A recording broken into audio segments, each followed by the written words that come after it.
Today's episode of the SOMM TV podcast is brought to you by the Napa Valley Barrel Auction, which brings you closer to the wines and the people who define Napa Valley. June 4th to the 6th, 2026. With more than 100 vintners participating, they discover the depth and breadth of the region in a single afternoon.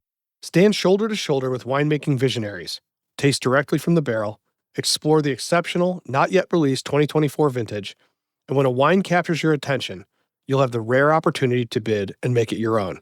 In addition to incredible wines, you'll experience culinary offerings from Napa's most celebrated restaurants and be among the first to experience the newly reimagined Robert Mondavi Winery, reopening after more than 2 years of significant transformation. Multiple ticket packages are available, including a brand new Bring Your Friends package that includes 4 tickets for the price of 3. Go to auctionnapavalley.org for more. I'll also put a link in the show notes. Hello, everybody, and welcome back to the SOMM TV podcast. I'm your host, Jason Wise.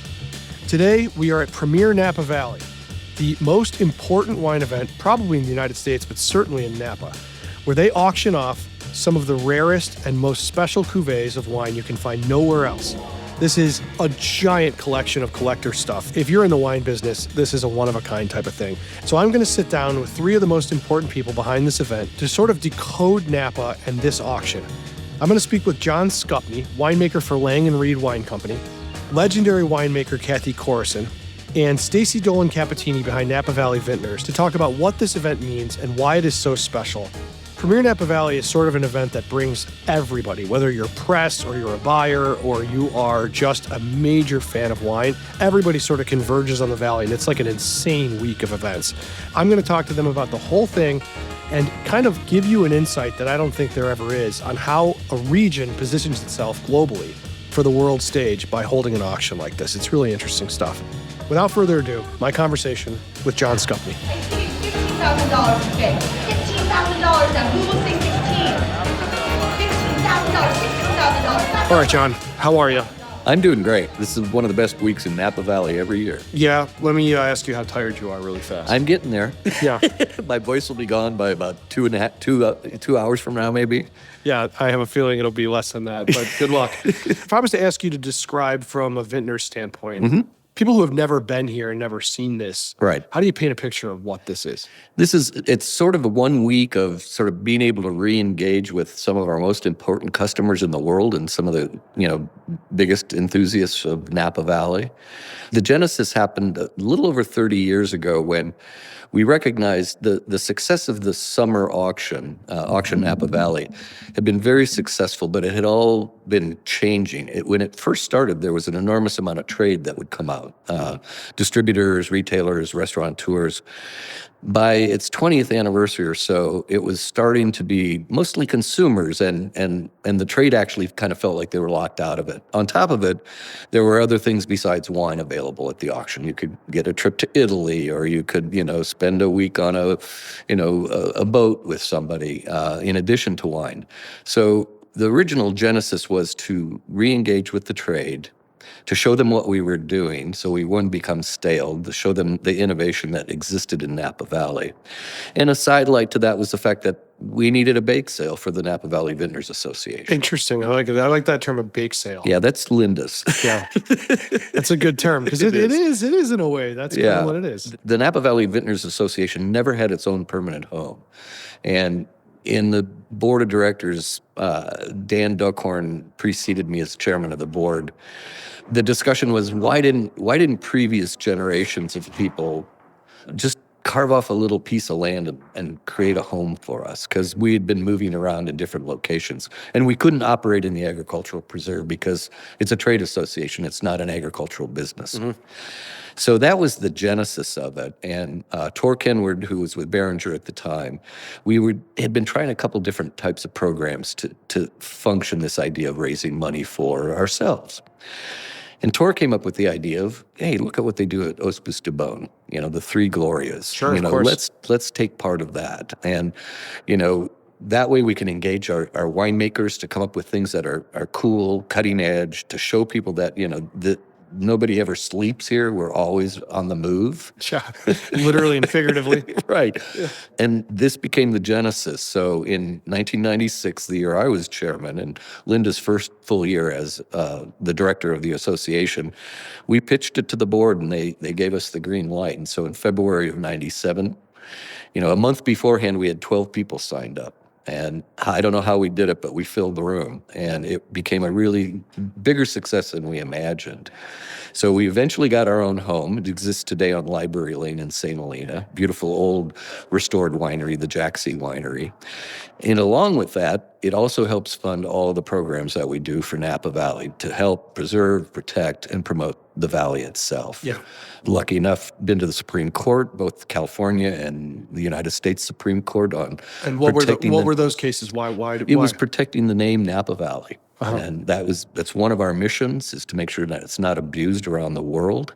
And it was a Vintner player who wanted to use the name and not have Napa Valley wine in the bottle. So interesting. It prevailed in the California Supreme Court, and the United States Supreme Court refused to hear it. So the lower court standing held.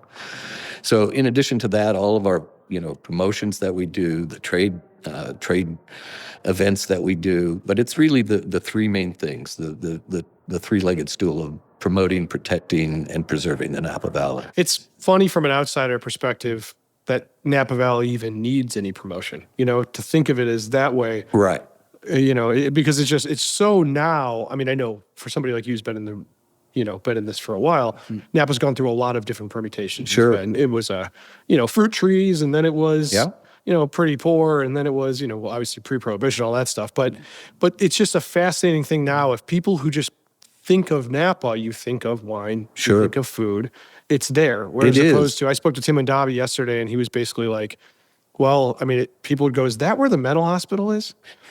Because it wasn't known for wine. Yeah. No, I know natives. Carol and Martini and Tim, they used to say, they never said they were from Napa. They said they were from St. Helena because everybody knew Napa was where the mental hospital was. So if you were from Napa, it was, Exactly. It was not until 1970 that grapes became the most valuable agricultural crop in this county. And it was followed, before then it was prunes, walnuts, and cattle. Yeah.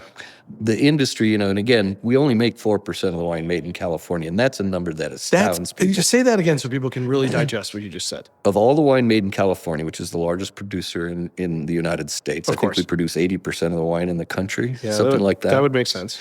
Napa only produces 4% of the wine made in California. It's crazy. And Sonoma is only 5%. So together, we're less than 10% of the... Well, you need to let all these people in different regions label it as Napa wine. Right. So it's really the Japanese we're worried about. No. Yeah, well, I mean... We've got China down. They're behaving now. You're the only ones who have been able to do that. Congrats. Yeah, we've got geographic indicator. We were the first grape-growing region in the world to have geographic indication in China. So if we find... Even before Champagne. Mm-hmm, if we find a bad player, we go to them, and they have to take care of it, which is really cool. Interesting. Yeah, I mean...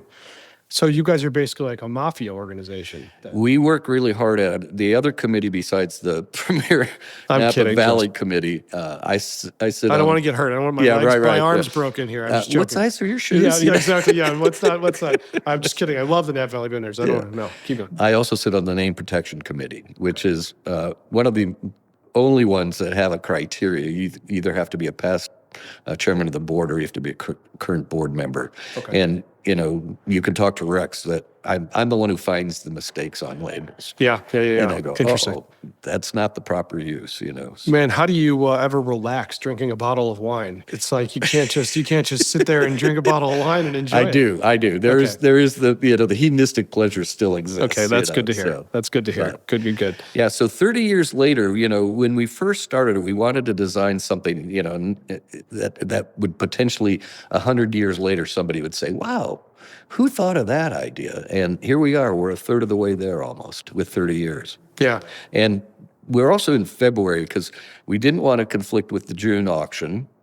And one of our original taglines, because I'd call people and they'd say, well, what do we want to be in, Napa Valley in February for? One, it was a slow time of year, so it was convenient. But we used to pitch it as, no matter what your weather is, ours is probably better. And witnessed by a day like today. Yeah, it's absolutely stunning outside right now. It So- really is. I thought it was going to rain this whole weekend, and it It'll did be not. tomorrow. Yeah, But- well, I'll be gone. Yeah, so, true. So that's nice. What does the future look like this? I mean, right now, what are there? 220 wineries up there, 100. Yeah, there are 220 wineries. I think there's 180 lots, so there's a lot of collaborative lots. That's happening more and more. I mean, I poured next to Kathy and Rosemary Cake Bread And Steve Matthias and Steve. Yep. I think we continue to reinvent. I mean, I made Cabernet Franc for 20 years alone, so I can tell you every year I had to come up with something different in my mind or production or source.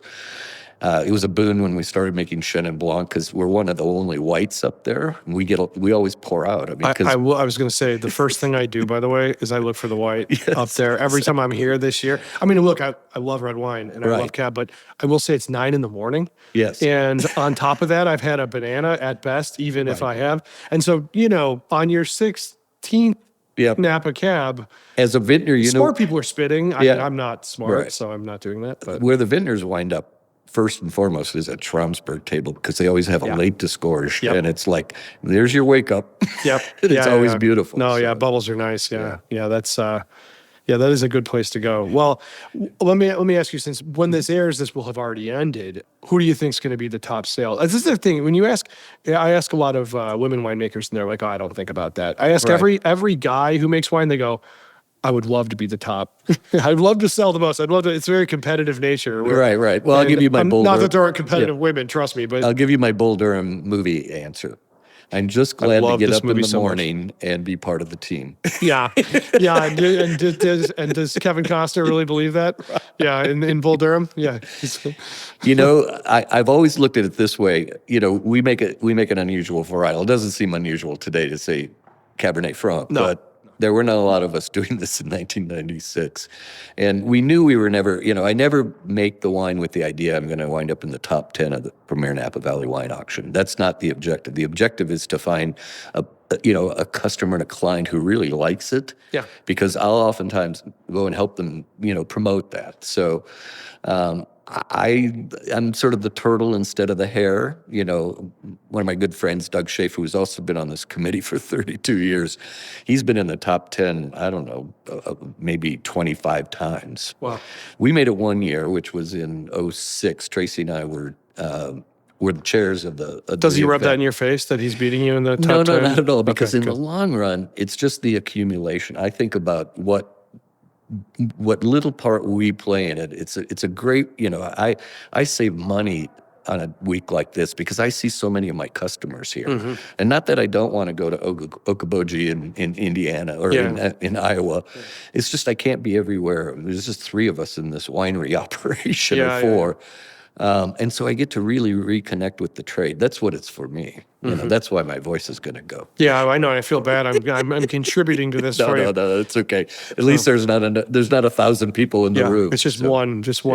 Yeah. So I think it's the accumulation of it. I think of 30 lots. I've never added up how much our lots have made for the Vintners Association, but I've always believed that every dollar that I put to the association, I get 10 back in help and promotion and camaraderie. That's great. It's just the way the Valley works. I will say, I've worked with a lot of the different, wines of Burgundy, wines of Bordeaux, all of these things. I do have to say the Napa Valley Vintners is one of the most impeccably run, organized around the entire world. And it is, when you look at Napa and its success, and I think a lot of people sometimes when something becomes very successful, they start going, oh, well, but I will say that is one of the major reasons Napa gets to have that luxury is I would agree. Because of the Napa Valley Vintners. It's I can't tell you that my heart doesn't pang when I pick up a magazine and it says, here are the 4 winery regions in the world that could overtake Napa Valley. And I'm going, you should take that as the greatest compliment. It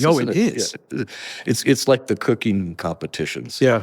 I have chef friends who've been on them, and my dearest friend, Cindy Paulson, she was totally devastated. She said, I've never looked at it as a competition.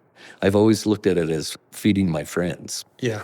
Well, so. Yeah, but it also is when you are among the top, people will look at you and go, Absolutely. who And can beat the top? It's just what it is, you know. And truthfully, I think with the right attitude, you can find the compliment there. Yeah, and I agree. And there really is one. Well, it is a tremendous pleasure to talk to you. I know Yeah, you what a fun. got to go drink some tea right now. Yeah, definitely. Yeah, And all right. eat some food. And eat some Are you food. getting some lunch? I'll at some point. I don't know when, but all right. Good to see you. Thank you so much. Appreciate it. Next, I'm going to speak with my friend and legendary winemaker, Cathy Corison. Kathy has made a huge imprint in the Valley, and she's all over SOMM TV. You can find her in a lot of our different episodes. We're going to speak about her history here and what it's like for her to work with other winemakers to make a unique blend of wine that's going to be auctioned off. You happen to just be one of my favorite human beings in the world, so I'm going to try not to just, well, it is what it is, Kathy. You've been a part of my wine life since I started this whole thing. How is Premiere Napa Valley going, and how far back do you go with this event? I was at the very first one 30 years ago, and it's very exciting. It's a little like being in San Francisco right now. There's an energy that's come back, and it's alive. It's busy. Really? That's good. Yeah, I would say there's a completely different feel from the last couple of years. Interesting. And how did it feel the last couple of years? Kind of desperate, or? Oh, no, never desperate. Just quieter. Yeah. Yeah, Yeah. just more energy. I want to just really quick before we talk a little bit more about Premiere, I just want to ask you, you're approaching this time as a professional where you have seen a lot, you've been around. I know you're in your, early 40s, late 40s. And so Yeah, right. you kind of seen it go up and down. And Are you being facetious? I'm being very facetious. Oh, well, I'm I being. just- Are there any times in your career that have felt like it feels now? And I say this from a positive way to offer some advice to people who are feeling the pinch. Well, just know that humans have been loving and sharing wine for millennia, and they will continue to. The wine business is very cyclical, and it always will be. In fact, when this difficult time started, came out of the biggest 15-year boom we'd ever had. And so this is the other side of that, and there will be adjustments. And I think the fundamental issue is that there is overplanting worldwide on top of other, maybe more financial issues. Yeah. Just too much wine or just a monoculture situation? No, just too many grapes, and it's worldwide. It's not just California. Yeah. So there'll be adjustments, there'll be corrections. But when I think back, I mean, the aughts were very, very difficult. It started with 9/11, and it ended with the banking crisis in 2008. That felt, for me, even scarier than today, the banking crisis mostly. And why so? Because people just stopped going out to fine restaurants. They stopped, even if they could afford it, they stopped buying expensive wines, top wines. Wine consumption was up, but not the finest wines. It was a very difficult time for Corison Winery. Yeah. Very difficult. Frankly, we got very close to losing it all. Yeah. And it doesn't feel like that now at all. Yeah, but that changes the way you approach things. So even when it is fat, I bet you don't act like it is, right? I mean, Never. Yeah. It's always changing. And I'm very grateful that nobody knows how small we are. We make 3,000 cases. In order for me to grow the grapes, make the wine, run the winery, and raise two beautiful daughters, I had to keep it small. yeah. And it's very much a European model. We do all of the vineyard work in-house, and we do all of the winemaking and cellar work in-house. It works. Yeah, well, you're in such a prime spot. I know that people listening to this and anyone who's ever watched SOMM TV has seen plenty of your property and knows what it looks like and your attitude towards wine. But I can only imagine the prime real estate you have, just the pressure you have to make it bigger or make it something that adjusts to the way the market goes, but you haven't. And that is why I find it to be so interesting to talk to you, is that you look at this like you sort of have always been an old soul and yet a young experimenter. It's very strange to watch you work. Interesting. Well, I'm a winemaker first, a grape grower and winemaker. And my whole philosophy, business-wise, is I need to sell it this year if I want to make it next year. Yeah. And so it's always been very pulling on our bootstraps as hard as we can and just putting one foot after the next. Yeah.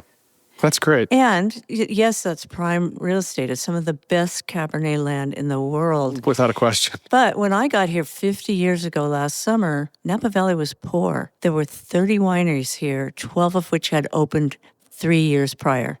And that's how everything has changed. So, yes, it's prime. And I think I was very fortunate that by the time we were looking for land, I knew exactly what I needed.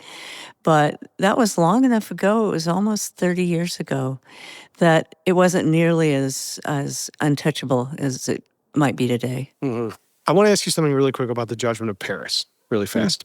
Are you tired of hearing about the Judgment of Paris? No, I got here in 1975, June, and the Paris tasting was in 1976, and it catapulted the Napa Valley onto the world stage in a way that was very lucky. And so I'm forever grateful. It's the reason that we are recognized as making some of the top wines in the world. Let me ask you, having been there with that kind of insight and that amount of time, are there any wineries that should have been in the tasting that weren't? Let's say you don't have to remove any. We won't play that game. But if you were to add 4 or 5 or 3 or 4, what else should have, in retrospect, been in that tasting to represent Napa? Or California, because it wasn't just Napa. I don't think I can answer that question. I was 21 years old when I got here in 1975. Okay. Wide-eyed and bent on making wine, but I hadn't been over to Davis to study winemaking yet. So I can't say as I really know the territory well enough to answer that question. Well, what about with the... I can tell you there weren't very many wineries. There were 30. Sure. So at that point, you're kind of picking from, And a lot more varieties were made in those days. There was Riesling. I made Riesling at Chapelet for 10 years. There was Chenin Blanc. There was all different red varieties. Things really, phylloxera allowed us in many cases to get the right variety in the right place in the 90s. I think it was specifically a Cabernet Sauvignon tasting. So I think maybe there weren't that many people that should have been there. All right. But I can't really speak to it. Well, if we were to do it now, what grape would you pick, if not Cabernet? Would you Here pick? in the Napa Valley? Sure. Cabernet Sauvignon Still would be it. hands down. Yeah. I think it's too bad that it's become such a monoculture, but I do believe we can make Cabernet Sauvignon as well or better than anyone in the world. Yeah.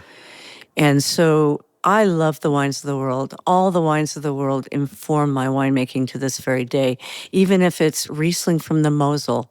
Different flavors, different color, but there's a life force and a vibration and a table worthiness, age worthiness that has always been inspirational to me. So I don't make Cabernet Sauvignon because I think it's necessarily any better than other varieties. I make Cabernet Sauvignon because I'm in the Napa Valley. Yeah, and it's the right grape for where you are. Right. Yeah. And all over the world, especially in Europe, their varieties evolved over centuries and millennia in that place with those people and that food. They all evolved together. So place matters.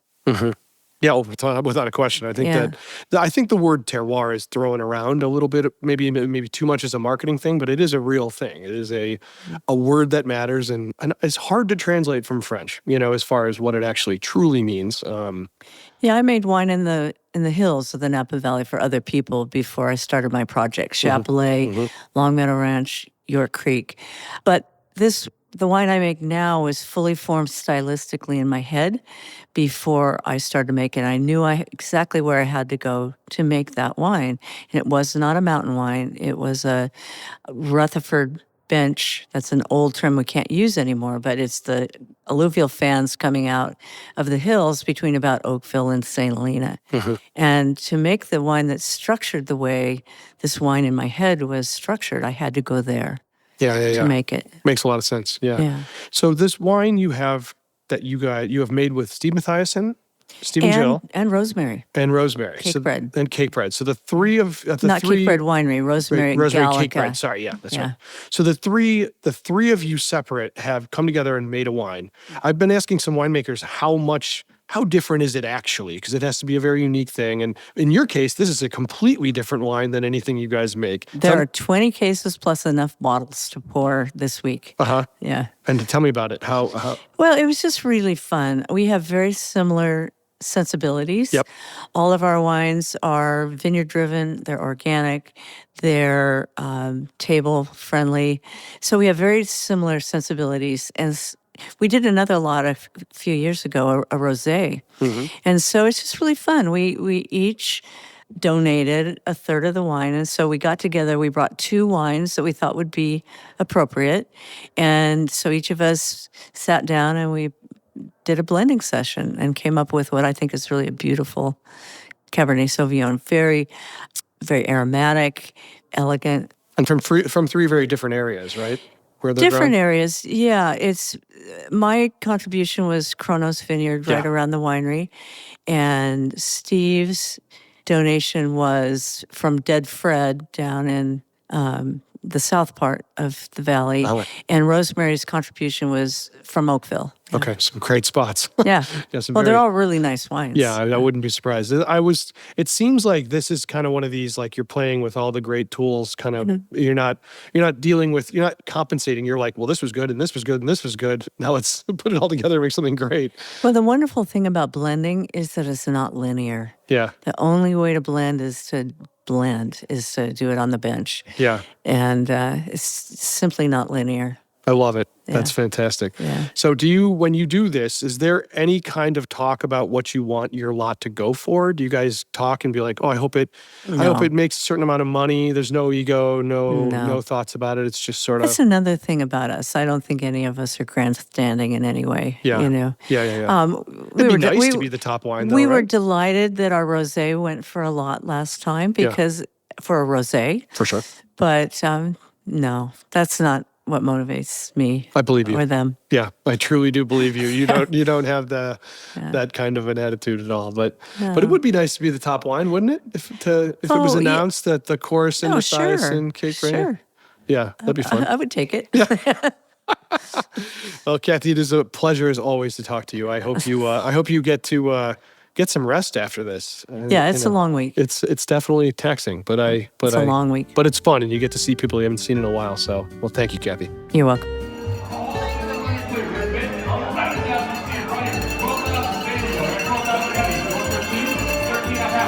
Next, I'll be speaking with Stacy Dolan Capitani.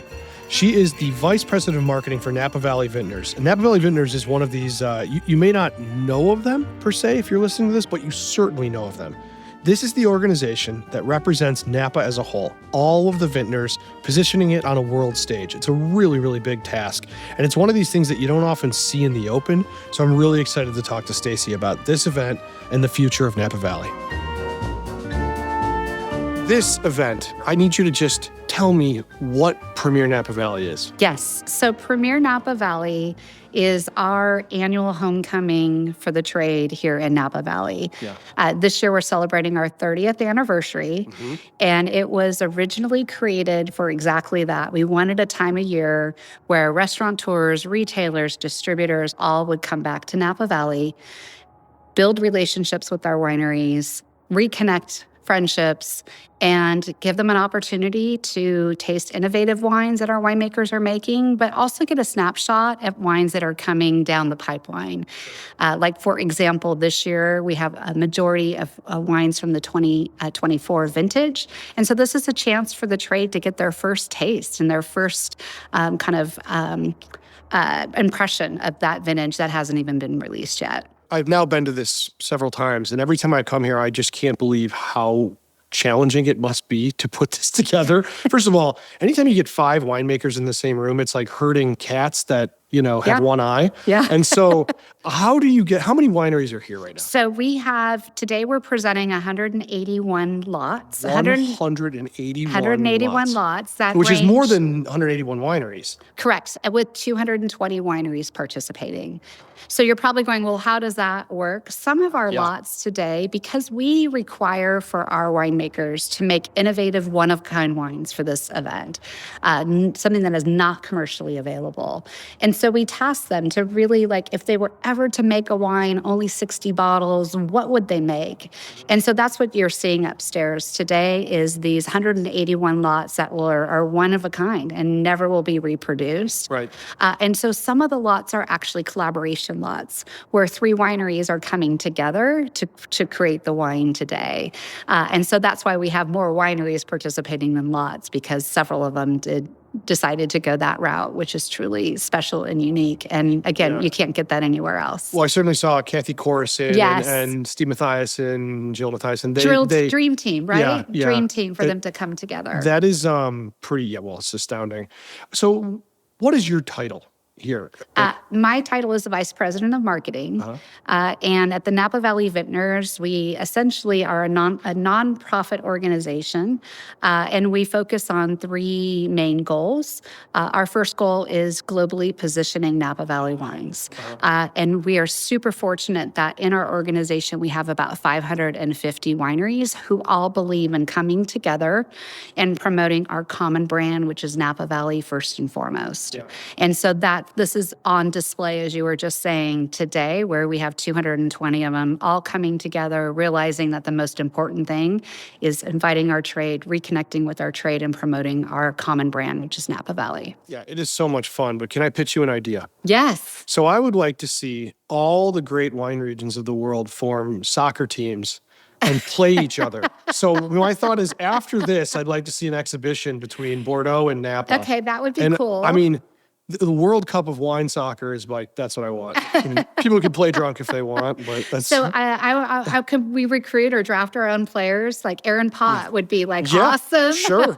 I mean, I feel like you're not allowed to take anybody from Europe, which is going to be tricky for us here in America. But anyways, that's my pitch. And then we even, there's a very festive spirit here today at the event as we're welcoming everybody into this magnificent, the Culinary Institute at Greystone, which was the old Christian Brothers Winery. It's a magnificent facility. One of the most astounding structures in Napa. Yes. It is mind-boggling. And so today we're raising the spirit a little bit. I mean, out there, when we just were starting to do this interview, you have Jamie Arajo and Pam Starr and Amber Mina all out there like welcoming and cheering our trade into the room to taste the barrel lots. It's a pretty special. So we have to put them on the sidelines of the soccer team. Right. That is pretty funny. Actually, Amber would be playing, I think. Yes, knowing Amber true. over at Staglin Vineyard, Staglin Wines. All right. So I want you to be honest with me. Don't lie to me. I know you're in marketing. So your job is to make everything look very good. But how tired are you right now?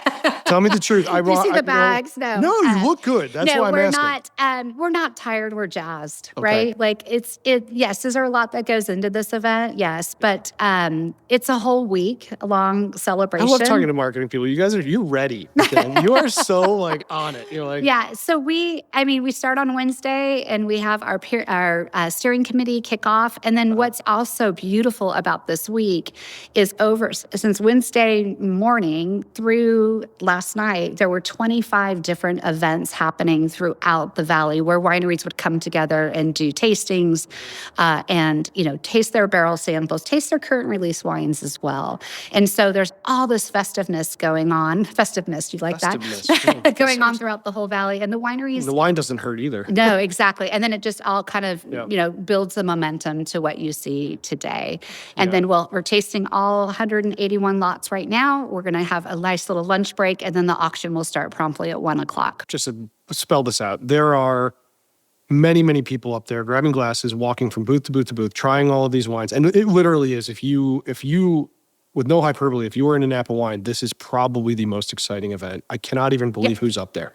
It is impossible for me to move through the room without stopping 100 times just 50 feet in. So it's everybody who is anybody is up there. And the best part, I think, of the day, the part that I love the most, which unfortunately, Jason, you weren't here for, was at about 7:30, 8 o'clock this morning when the Vintners start to arrive. Oh, right. And the Vintners get in that room, and guess who are the first people grabbing glasses to try everybody else's wine are? The Vintners. And so it's this Vintners running from the barrel to the barrel because, again, these wines are so unique and special. They haven't had a chance to try them yet. And so for that first 30 minutes where it's just our Vintners tasting each other wine is just out of this world spectacular. That's fantastic. That really is great. So did you try any of the wines?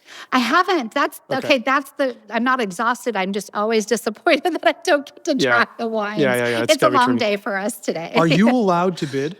No. You have the only people that can bid on the lots today have to have a resale license. So again, it's So restaurateurs. this is all restaurant- stuff that's going to go for resale. So I Correct. can't buy this to, You to cannot. put in Nope. my father-in-law's cellar. Nope. So it has to go to a retailer, distributor, wholesaler, importer, and then those wines What about go. a church for communion wine? Can No. a church? You have to have that resale license. Very unfortunate. So we are super thrilled to have about 230 accounts registered to bid in person today. And then we have about another 70 accounts that are registered to bid online or remotely. Are any of these wines years later become collector's items? Kind Absolutely. of culty. I know some people don't like the word cult wine. No, I think no. it's a cool word, but Yeah. But so do these become kind of cult wines where it's like These are the best of Napa Valley wines. And again, every lot is either 60 bottles, 120 bottles, or 240. All the bottles are hand signed and numbered by the winemaker. Wow. And so the winner in all of this is honestly the consumer, because the trade will buy these wines and then resell it to the consumer, and they end up in consumer hands or in cellars. And again, they can hold one of 60 bottles of these wines. It's pretty spectacular. It's kind of a win-win-win for everybody today. Yeah, that's pretty great. You are good at your job. You marketing guru over here. Well, and it's a win for Napa Valley. I mean, I'll just add on. Sure. Why you're telling me I'm doing a good job, Bring I'll it to- continue bring to it, do bring it. Is, this whole week, just again, the wine business goes up and down, right? We've all been in this business long enough. We know that there's great times. We know that there's down times. And right now it is a struggle. But what I've seen this week is just having the trade here and feeling the joy that everyone has for being in the wine business.